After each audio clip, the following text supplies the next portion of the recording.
Jokoy mga kanegosyo, gamit ang core gift niya, dito siya nagsimula magnegosyo.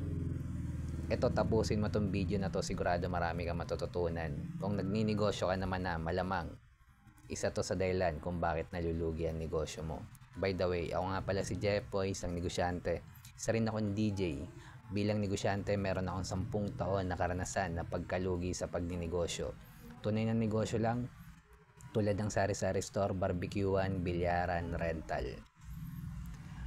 Jokoy mga kanegosyo, gamit ang core gift niya, dito siya nagsimula. Ito muna kwento mga kanegosyo. Way back 2015, nung nag-start ako magnegosyo, hindi ko pa alam yung core gift ko mga kanegosyo. At naitayo ko pala yung sari-sari store ko malapit sa school kung saan ako graduate ng college. Graduate ako ng Marketing Management sa TIP Cubao, Technological Institute of the Philippines. Eventually mga kanegosyo, hindi ako nagsimula sa core gift ko para magnegosyo. Kasi ang purpose ko lang talaga noon matuto. At eventually sa pagtaha ko sa mundo ng pagninegosyo, natutunan ko rin. Ilang taon din bago ko natutunan kung ano yung core gift ko mga kanegosyo. Kaya ikaw, kung hindi mo pa alam kung saan or ano ang core gift mo, mag-take action ka lang. Simulan mo lang kung anong naiisip mong negosyo ngayon. Eventually, mapupunta ka pa rin kung ano yung core gift na bigay sa'yo ng nasa taas. Tulad na lang ng sample natin na si Jokoy mga kanegosyo. Comedy lang. Focus lang siya sa comedy. Based sa interview niya mga kanegosyo, 15 years na hindi siya ganun kasikat, hindi siya kilala. Although nag-show na siya mga kanegosyo, pero maliit pa lang yung bayad sa kanya sa mga pinaggaganapan niyang comedy bar. Ganun katagal. Pero nag-focus lang siya kung ano yung core gift niya at kung saan siya magaling mga kanegosyo. At eventually, kita naman natin kung ano na yung narating ni Jokoy mga kanegosyo.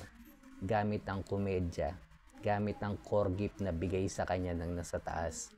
Kaya kung nag-iisip ka kung ano yung magandang negosyo ngayon, mas okay kung magsimula ka kung ano yung core gift na bigay sa'yo. Kung magaling kang kumanta, sumayaw, carpentry, welding,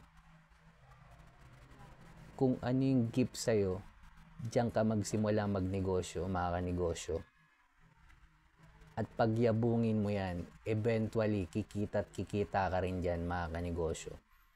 At kung hindi mo pa alam kung ano yung core gift mo, tahakin mo lang yung mundo ng pagninegosyo at matutunan mo rin kung ano yung core gift mo, tulad ng ginawa ko.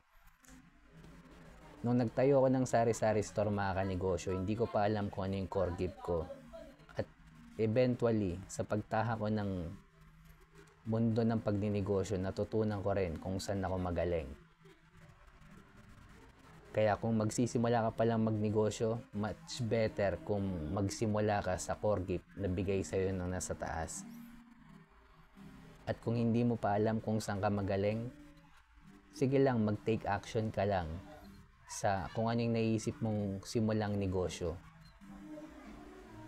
Dadalin ka rin ng nasa taas kung saan ka magaling at matututunan mo rin kung ano yung core gift mo mga kanegosyo. At yan ang puhunan